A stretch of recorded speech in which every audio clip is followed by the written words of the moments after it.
Good evening. Good evening. Good evening. Got a good crew coming in. Good to see everybody. Hi, Perry. Hello, Sandy.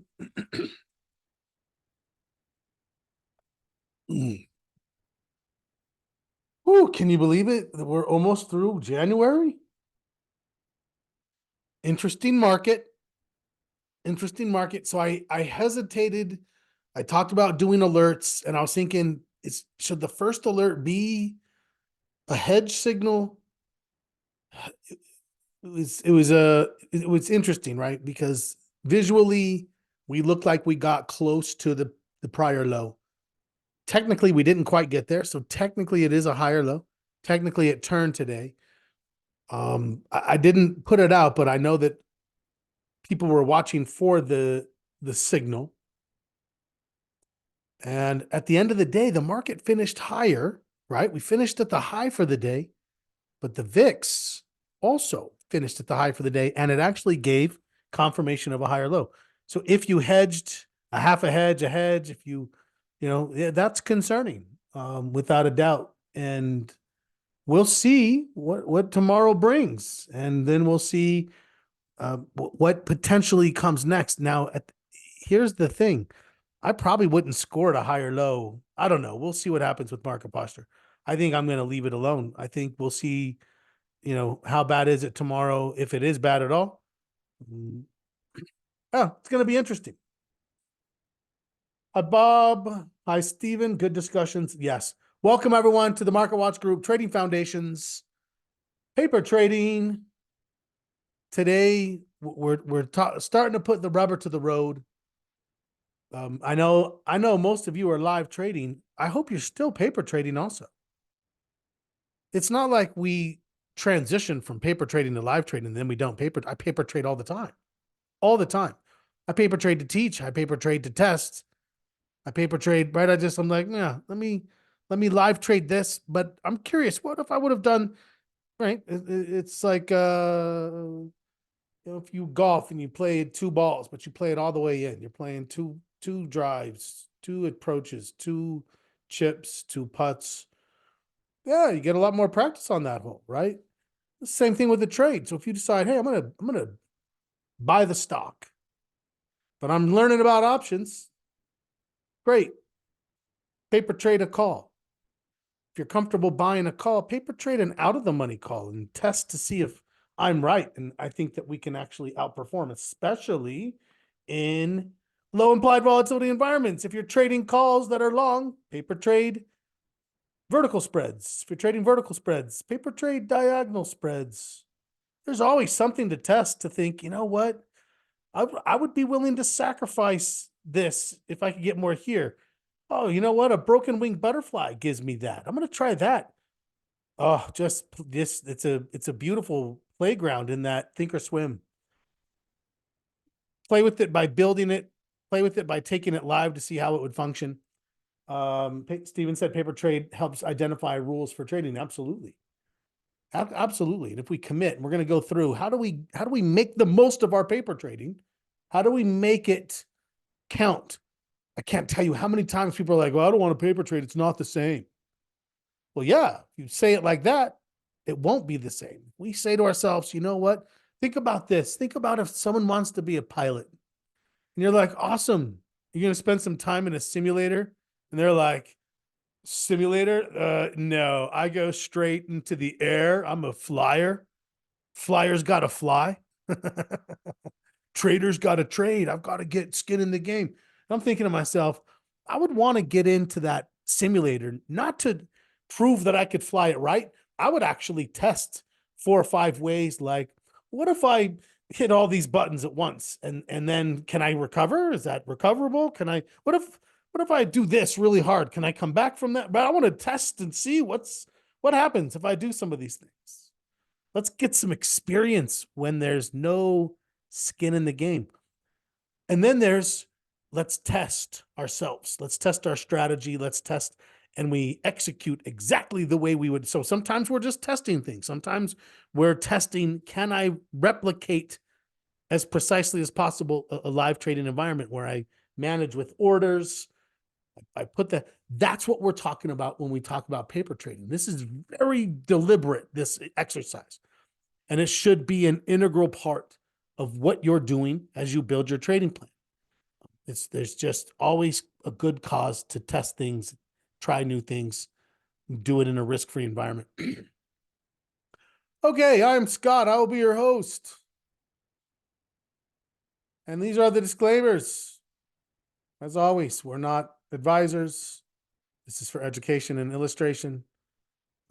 There's no guarantee that anything will produce profits, yada, yada, yada. Lawyers are happy. Agenda. What do we mean by paper trading?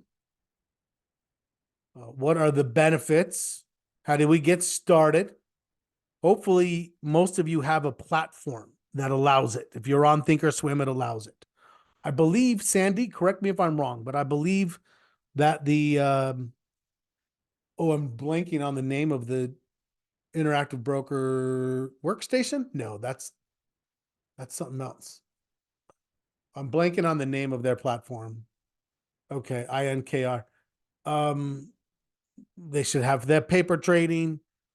We want to talk about transitioning to live trading. I have seen so many times where someone just is great at paper trading and then they go live and then they lose money. And then they go back to paper trading and they make money and they're like, oh, I can do this. And they go back to live and then they lose money. And they're just not accounting for the dynamic shift. And so we want to have a very specific conversation about what are the challenges. How can we ease ourselves into that live trading environment? What are the strategies we can do to make that a little bit easier? Oh, workstation. Got it. Awesome. Talk about the concept of continuous learning and the role that paper trading plays into that process. Summarize it, go from there. Okay. What do we mean by paper trading? Simulated trading using virtual money. I actually have worked with people who actually want to paper trade. They want to write down, I did this on this date. It's madness to me.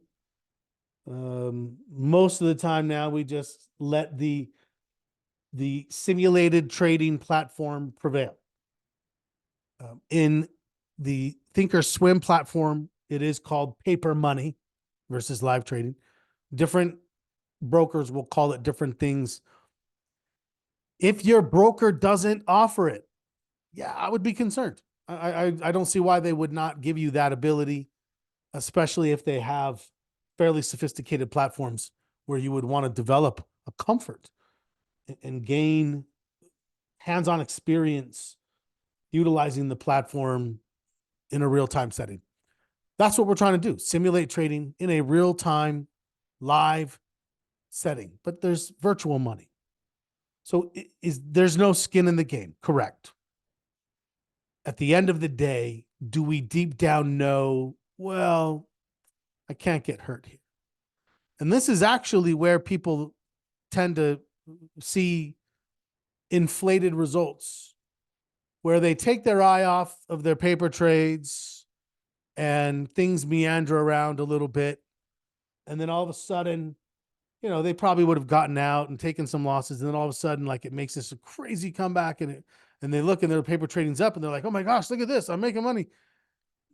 If you're not managing it day to day, if you're not looking at it for a mid-morning check-in and looking at the last hour, if you're not doing it exactly the way you would do it when you're live, you cannot trust your results. You can't be like, oh yeah, look, I put some trades on. It's crazy, right? Because I think, what would we do if we were live with skin in the game? Let's commit to the paper trading at that level. Then it's going to be beneficial. Then it's going to have a lot more meaning. I want you to feel it to some extent. Like, oh, if I had this, if it was this much money, how would it feel? Really put yourself in that situation. And that's going to make the transition. Because if the transition is you just sort of check on it here and there, and all of a sudden it's making money, and then you go live and the next day things are going wrong. And you're not used to that. And you're like, what's going on? Right? And you panic and things just fall apart. That's why people struggle when they go from paper trading to live trading, is they really didn't simulate what it's going to look like. They sort of created a false sense. That's not what we're looking for here. Whatever you're going to do live, you do on paper. And then it's going to give you some actual experience for no cost. It's a risk-free way to practice strategies, signals, order types. That might be all you're doing for a trade, right? And so you want to be careful not to look at the value of your account. If you take trades the way you're going to take them for real, then you should keep a log. But a lot of times you're paper trading just to kind of test something out and say, I'm going to look at this versus that. I want to test first triggers 2 OCO order. I want to practice a couple of conditional orders on spreads and see how they fill. Right? Steven says, sometimes I'll paper trade the same stock I am live trading to learn if I got out too early, failed to set my stop, right? It absolutely gives us the ability to just, what if some things, especially if we have ideas about tightening stops, and are we doing the right thing? And like we said, it's accessible through your trading platforms and the apps. And that's important. You should be able to paper trade on your phone. Just like you would paper trade, just like you would live trade on your phone if you were in a mobile environment or traveling, driving, whatever the case may be. That's, I think, a benefit, is that I don't have to be tethered to my computer. I could grab my phone, head off to Starbucks, and if I need to pull it up and take a look, I can find a chart. If it's doing something crazy, I can say, oh, I need to adjust this order, and I can make the adjustment. But I've got to make sure I'm comfortable with that. So the best way to get comfortable with trading apps is to first get comfortable with the paper trading app, where you can't hurt yourself if you fat finger a trade, if you make a mistake. So if you haven't noticed yet, I am a large fan of paper trading, huge fan. I can't imagine ever not paper trading. I still to this day have ideas of, oh, I think I solved it, the market. I think it's this trade here. I still have a couple of ideas that I around the VIX that I thought of during the pandemic. I took some notes, but I looked at them and they weren't great notes for a trade when the VIX is back into like a 11 and a half, 12. We're not quite there, but we're close. And I want to test that strategy. Am I going to go live trade that strategy? Of course not. Because most of the time the market exposes my flaw in my thought process when it's like, oh, but you didn't think about this, and something starts losing. You're like, yep, I didn't. And I'm sure glad I paper traded it. I'm baffled by people that live trade a strategy before paper trading. You should get at least 10. If you're going to do a calendar spread, paper trade it 10 times. I mean, it's fine if you do SPY, QQQ, IWM simultaneously. It would take you a month to get the experience, get some paper trading, see it, feel it, understand how you're going to manage. I mean, just get a good sense of it in a training, in a, right? You're in the flight simulator. This is new. This is night flying. This is a bigger plane. This is 2 engines instead of 1. This is a jet instead of 2. Whatever. I don't know. That's my analogy. We're sticking with it. Benefits. We're developing skill. If, right, it's the old adage, practice makes perfect. And we say, no, that's wrong. Perfect practice makes perfect. I coached both of my children in soccer. My son still plays. He's about to enter his final year of eligibility as a senior. He plays soccer for the Montana State University team in Billings. And when I would coach, I was very specific about how we practice. We knew when it was time to goof off and when it was time to work. And I had a saying. I would say, the way we practice, and it was a little sing-song thing. I would say that, and the boys would shout back, is the way we play, right?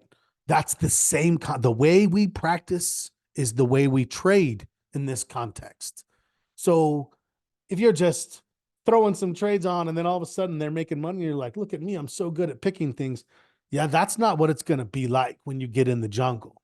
The jungle is nasty and it can hurt and it can yank you around. And right, we know the jungle's difficult. So we want to make sure that we're really taking the time to develop that it's this routine at this time and I do these things. And even though you're ultimately exercising or implementing the trades on a paper platform, you're doing it real time. It should feel and look exactly your position. You can change. Great. I don't know if I have this somewhere else on my slide. I didn't look at this closely before we started, but you can go into your paper account usually and you can change the value. So right off the bat, when you open a paper trade account at Thinkorswim, they give you $100,000 in your paper account. Well, if you're not going to be trading with $100,000, don't practice with $100,000. That's just right. You're like, if you're going to be flying a certain plane, don't you think you should practice flying that plane? That's the one you're going to go up in the air in.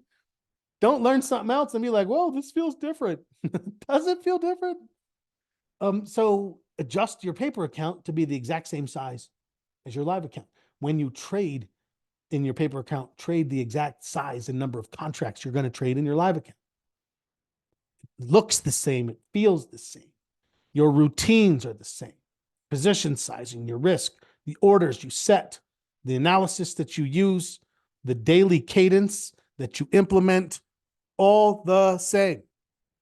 Now it's worth something, right? It's risk-free, no money at stake. We gain confidence to go and do this live and say, yeah, I'm ready. I simulated the jungle and now I'm ready to go step in there. And even when I do, I'm going to be extra careful those first 10 trades, those first 20 trades, whatever it may be. Nursery school for traders. There you go, right? Okay. So how do we get started? Number one, get your platform chosen.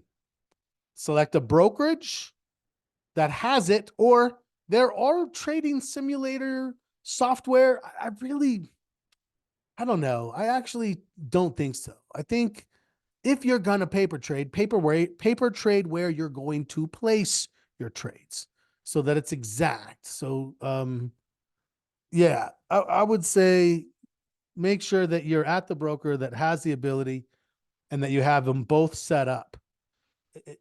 I don't know. Some platforms may be better. Thinkorswim, you've got to set them both up independently. I can't just be like, hey, make my paper account look like my live account. No, I got to go set up my watch lists and I've got to set up the indicators and I've got to set up the way that the desktop looks. So you have to go and get both sides set up to replicate each other. And then you have the ability to do so. Get the paper trading account, register, access virtual funds, and then customize virtual funds. I need to add that to my slide. Once you have the ability, figure out most of the time there's going to be a way for you to go in and change the paper portfolio value. If you're trading with 10 grand, go change it to 10 grand. Change it with 20, change it to 20. Even if it's 5, great. Whatever you're going to go live with, paper trade with, and just watch how much you really gain a better sense of how things are going to look or feel. Now, define some goals. What are you trying to develop? You might want to develop confidence in order types. I want to get more confident with conditional orders, with first trigger orders, OCO orders, all these advanced orders. Live, you're like, oh, did I put it on the right side? I don't. Yeah, great. I get it. So take whatever trade you're doing live, put it in paper, and then put the order in. Test it. Make sure it doesn't go wrong. Watch it. You can always call the broker and say, hey, I set this up on my paper account. Here's what I wanted. Does that look right? Can I go put this on live now? Or maybe you just want to test it and see how it works without it being live yet, where you're like, I don't know if I want to do the conditions just yet, but I'm going to put a conditional trade on the paper just to see how it behaves. That might be a very specific goal to gain that insight, order types, to test Any other automations to test specific indicators in your analysis? A lot of different things we can test to test types of trades. If you wanted to test futures, currencies, those are available to you. If you want to test spreads, different types of spreads. And then there's goals of actually your system improvement. And those are your trades where you're like, these are the trades that I follow my exact rules. I do everything exactly the right way. And I'm trying to create the environment to learn without having to always be at risk and see if I can't gain that insight. Make sure that you are record keeping those trades. You're not going to record keep trades where you're testing orders or spreads. You're not there for that yet. You're there to just gain comfort with that type of trade, that strategy, that indicator. When you're actually testing rules and you're implementing how you would do live trading, there should be a log. So download an extra copy of the trading log, save it as a paper, and keep records. You should get at least 25 trades. I would say even at least 50. That's the larger the numbers you're working with, the more statistically relevant the data is. So don't think like, oh, I have 10 trades and I have 100% expectancy. 10 trades, come on. 50 trades. Now you've seen a few things, some outliers, couple of big wins, couple of big losses to be like, oh, okay. We want to have a sense of if this thing goes nasty, what does that look like? It's hard to get that in 10 trades or 15 trades. 25 minimum, even looking for 50. And then once you have established your performance through these metrics, through that record keeping, you have a watermark so that you have the ability when you transition to live. Now you can say, here's what it's supposed to look like and feel like, so that if it isn't, you can immediately address why not. What's going wrong? When we use a very deliberate process and we keep records and maintain observations about what happened, it's going to make that transition. All of these are strategies that make the transition from paper trading to live trading a much more seamless approach. Best practices, when to transition from paper trading to live trading. We just kind of said it, right? Minimum 25, preferred 50 trades on paper with near perfect execution. You're following all the rules, all the routines. You're not like, oh, well, maybe this time I wouldn't, and let's just see. Nope, it's 100% or very close to perfect execution, so that you can really evaluate and say, okay, yes, this is how it's going to look and feel. This is what I'm going to do. This is how I'm going to do it. And I have enough trades to have seen that, yes, I believe I have something, edge or odds or both, but something that gives me a positive expectancy. You have a positive expectancy on paper, over 50 trades. Yeah, I think you've earned the right to go test that now. Apply what you've learned about risk, size trades, and manage risk exactly how. So that when we go live, we're going to say, hey, when it gets to a certain point, I sell a couple of contracts. I tighten my stop. I tighten my stop using a trail stop. I tighten my stop using a conditional, whatever it is. These are all strategies you've been testing on paper, so you know exactly what you're going to do and how you're going to do it. There's not a lot of gray area at that point. You've worked out the kinks on paper trading so that you do have that confidence in live trading. And again, I did have it in my slides. Mimic the size of your trading account will be. Don't start with 50 or 100. They give you adjust. That's so important. Don't paper trade this like fantasy. I've had people, they're like, oh, I grew my $100,000 account to $1 million, and then when they go live and it just isn't the same, because it's not like they can just slap it on and come, they don't really keep an eye on it. And now when they're live trading, they watch it like a hawk. They're day trading it all. Oh, I can't stop watching all the ticks, tick, tick, tick, tick, tick.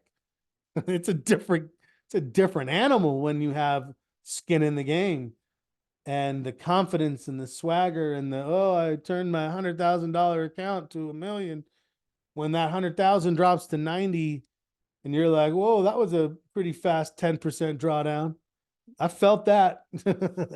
You start to tighten up and yeah, we can't. It's exactly what I would expect if I went from playing a flying video game to wanting to fly a plane. Playing a video game on my Xbox is not a flight simulator. I'm not in the seat with the right control. I don't have right? It's not the same. It's not the right software. It's not, we need it to actually look and feel like it's going to. So, right. These are the best practices. Bob said, harder to blow up your account at 100K. Good advice to downsize. Very different consequences. Yes. Right. Yeah. You lose 5 or 6 grand on $100,000 account, and you're like, you lose even half that amount on a $20,000 account, and you're like, oh yeah, no, that's real. That's real losses. We can't take that lightly. And paper trading in a, you know, cavalier way. I'm a gunslinger. Yeah, that's not what we're here for. That's not the path. Okay, so transitioning to live trading, um, what are we going to do? Recognize when you're ready. Ready mathematically, your numbers show that you're ready. Ready psychologically, you've kind of prepared yourself. Ready with a plan. Whatever your risk is going to be, if possible, on your first 10 live trades, just take those first 10, half the risk. Just take half the risk just to know that, hey, if things go wrong in the beginning, you don't want it to spook you. So you're just going to take half the risk for the first 10 trades. That's it. It's a great strategy. Really helps people to just acclimate to that risk level. But we have to make sure we're understanding when we're ready from multiple dimensions within the context of our trading, our plan, our experience, our psychology, everything like that. Risk management, same thing. Everything has to be in place. You need to be executing your plan in your paper trading so that that's exactly what you do when you go live trading. Start small, begin with a, if possible, lower, even if it's 2/3, right? If you're thinking, hey, I'm only going to be taking 250, okay, start with 150 for the first 10 trades. 150 is kind of that threshold. As you get below that, can I make a trade with 100? Especially with stock, yes. With options, it's much harder. But, whatever your amount is, see if you can't dial back a half to 2/3 for the first 10 trades, make it a little easier to acclimate. And here's the last thing. And I know this sounds terrible and everyone hates when I do this. Expect your first live trade to go wrong. Expect it to go wrong. Put it on thinking, yeah, this one's probably going to go wrong, but I'm going to learn something here. If it goes right, fantastic. Pleasant surprise. If it goes wrong, it's defensive. I used to have a great teaching job where I worked these boot camps. There would be 2 or 3 instructors, really phenomenal set of traders. I learned as much from these other traders during these years I taught this class as I did from the market. Really phenomenal. We'd get 15, 20 people. We'd be in a nice hotel in Park City, catered food, really cool environment, right? And we're just 8, 9 hours a day, 3 days, we're diving in. Okay, so day 2, afternoon, risk management and trading psychology. If I was teaching the event, that was mine, right? I wrote that was mine. I did that.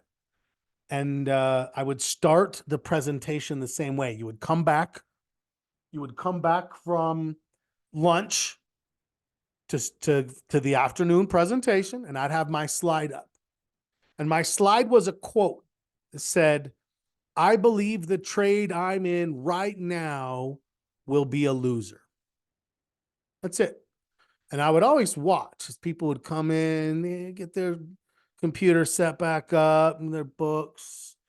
I believe the trade I'm in right now will be a loser.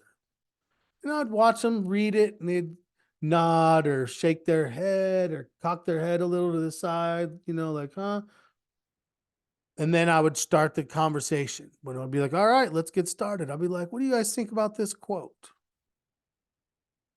And usually the initial reactions, the people who would say something first would be like, you can't be negative.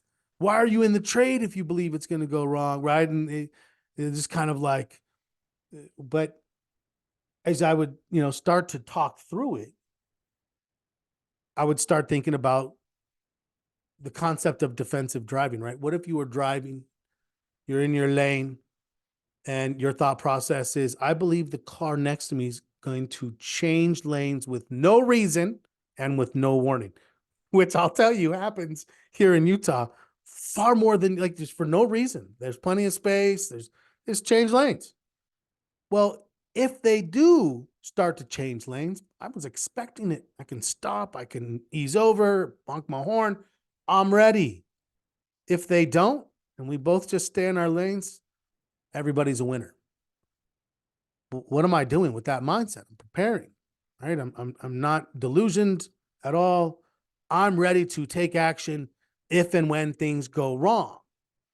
Okay, same thing with the trade, right? So that's the mindset there. Where did that quote come from? Trader by the name of Larry Williams, who won the Robbins World Cup trading championship a couple of times, and he's had a couple of education courses. Believe he got arrested for tax evasion in Australia one time, and it's actually his daughter is the Academy Award-winning actress, Michelle Williams. Anyway, interesting. But the mindset is very interesting, and I actually believe that's a great way for us to really get in front of expectations as we make this transition, so we don't build so much into it. We're like, oh, it's my first live trade, I can't wait. And then it goes wrong and we're so deflated. Oh, right. And you want that first one so bad. I get it.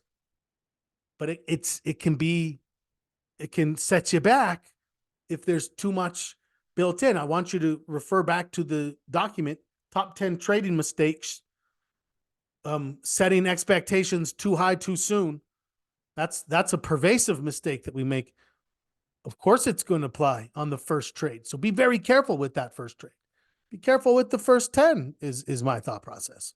So that, I think, prepares you better. If you follow these parameters, the transition will be easy, right? The only way people have a tendency to transition is when they go from these fantasy paper accounts, then they go take 2% risk, and they're just not equipped for what happens when things start to, there's a light beeping on the dash and they're like, I don't know what that means. You're thinking, you should though, right? If you're flying that plane, you should know what all those lights mean when they're flashing like that.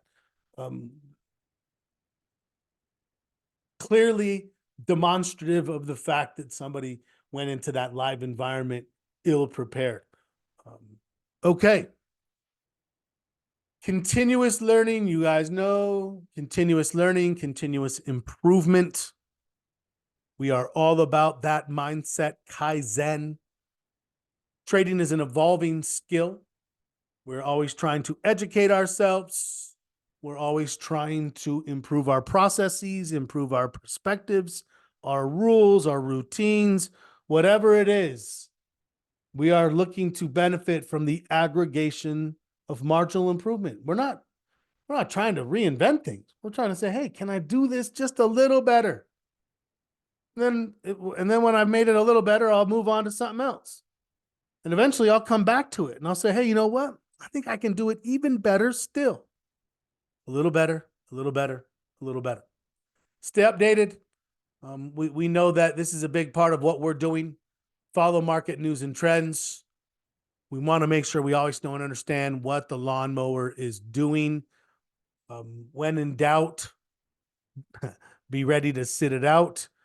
Paper trading can help us to, test the waters and see if the markets are ready to start doing something else without having, again, too much skin in the game.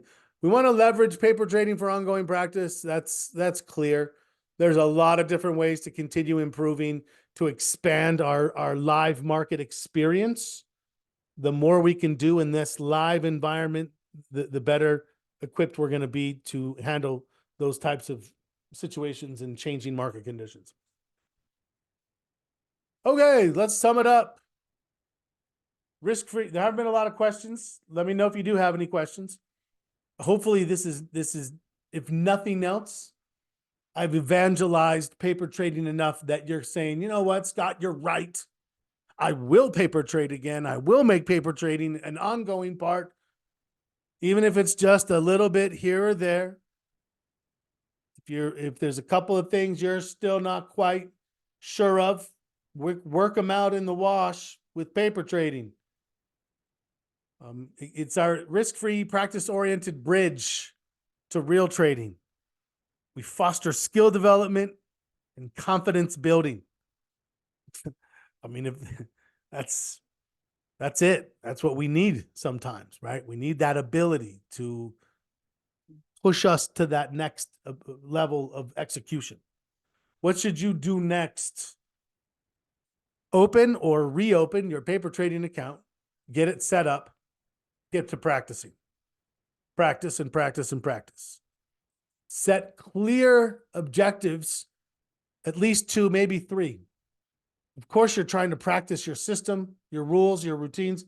What else?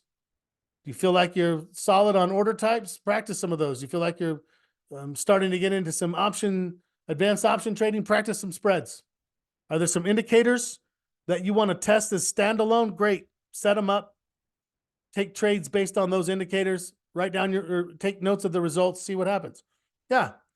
Set some clear objectives and track it. Continuously refine your strategies. That should help you to build the confidence you're looking for. Stay committed. Trading is our journey here. Ongoing learning, ongoing improvement. Paper trading is just another piece of the puzzle. And that is it for today. I left 7 minutes for questions. Doesn't have to be about today's material. So if you had something like a stock you wanted to pull up, we're open at this point. Let me know if you have anything. Let me know if you have seen the light and you're going to reinvigorate your paper trading and use it to help sharpen the saw going forward. It's quiet out there. Scott, Stephen, thank you for the reminder. I actually do think I'm going to be able to evaluate and put that in. It's on my list. I am expecting to have a little bit of time for that. And so I'm going to bump it up the list. Thank you for the reminder. That should be a good addition. I'll have them both. Russ says, thank God it's a journey. I need a longer runway. Yeah, I get it. You know, I could tell you that there are times where I look back and I think, how did I keep going? You know, I was working on a trade desk and I was, you know, thinking I should be able to do better at this, but understanding the material to pass a Series 7 broker exam is not the same thing as knowing how to speculate, to manage risk, to find signals on a chart that you can replicate and that are consistent. I mean, there's a lot of elements that are outside of knowing what a stock is and knowing how a platform works, and right. And so I get it. There's a lot. I appreciate that. Sandy has said, I've seen the light. I'm currently working on how to use the platform using their tutorials and a one-on-one helper. Hopefully lots of paper trading, lots and lots of, right? Where you're like, oh, you know, would I take this live? Probably not, but I'm going to do a continuation trade. And there's a lot to be learned from something like that. We did this 3 times in that live class I was telling you about. 3 times we did an experiment where we took 50 stocks. Now there was some requirements. We wanted high liquidity, you know, so they weren't, you know, they were what would be the equivalent of stocks that have weekly options now. We took 50 of those. We put them in a spreadsheet. Then we randomly picked 10 of them. Randomly picked them. And we wrote the symbols on a board. And then we said, we took a coin and we flipped the coin. And we said heads, bullish, tails, bearish. And we flipped a coin on all 10 of these. And then we said, great, now build the trade. Now we built the trade, right? So we built these 10 trades. And we took whatever signal it was. We said, okay, I have to take a bearish trade from here. What would I look for? What would I say? Hey, you know what? It was very interesting because there was in both all three of these, there was at least one time where there was a trade where you're thinking, there's no way I would do this trade live. Which is a funny thing because, what the hell do we know to be like, oh, I would never take that. You would never take it? How many times have we all probably had that thought where we're like, God, if all I did was reverse what I'm doing, I'd be making money. So it was always funny and ironic when we would have those situations where we would say, is that what's up next? Bob said, we should try to do something. We should do the experiment. Oh, that'll be fun. I think we're going to have to. So yes. So then what we would do is we'd say, all right, let's build the trade. Let's watch it. And we would put the trade on. One time I think we only did stocks, longs, and shorts. One time I think we allowed ourselves to build like a spread trade, like, oh, well, I could do this and, and then, manage it and watch it. And then at the end of the 10 trades, how do we do? Broke even once, made money twice. Not bad, right? Random signals, random stocks, random signals, build a trade. What did we focus on? Good money management, obviously. Good plan for ways that we could control the risk, still give ourselves at least, 1-to-1 with a slightly better than 50-50 odds, or 2-to-1 with 40% on, whatever. We were trying to find how could we work the chart in our favor. It was a great exercise. Very cool.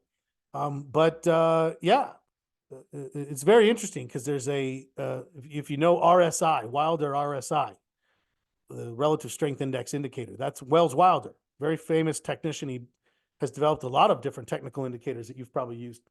And he said, you could have the best signals in the world. This is a technician. You'd have the best signals in the world. But if your money management's bad and your psychology's bad, you're going to lose money. He said at the same time, you could have random signals. This is the theory we worked off of. You could have random signals, but if your mindset's right, if your money management's right, if your trade management is right, you can still make money. And so that was what we were testing.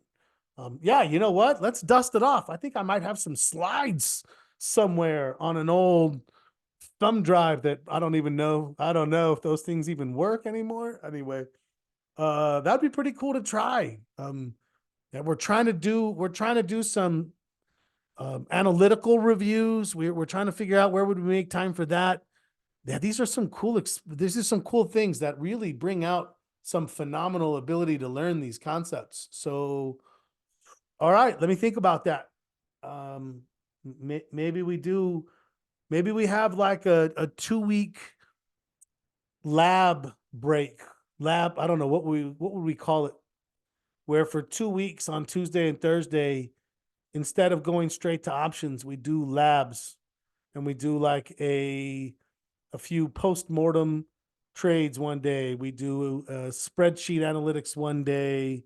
We implement the experiment one day. I don't know. Give me your thoughts. Clinical training sessions. Love the verbiage, Bress. Clinical training sessions. That's pretty good. Feedback on the first time. That's what I was like. I said that as well. The analytical, we're going through 100 trades. That would be included in one of those clinical trading sessions. Would it be pushing it to go super clinical training sessions number 1? Have that flair to it. I don't know. Awesome. Bionic, love it. Supersonic clinical training sessions. Premier Ultra. That was a good session tonight. I think a lot of people their eyes glaze over with paper trading. It should be exciting. It should be really a phenomenal tool in this business of ours. Yeah. So anyways, I'll see you guys tomorrow afternoon. Let's be looking and see. It looks like the markets definitely seems to be seeing some fatigue. We are seeing a bit of an escalation on the VIX. We'll see how that plays out. So I'll see you guys 3:15 p.m. Eastern time. Have a great rest of your night, as always, and happy trading.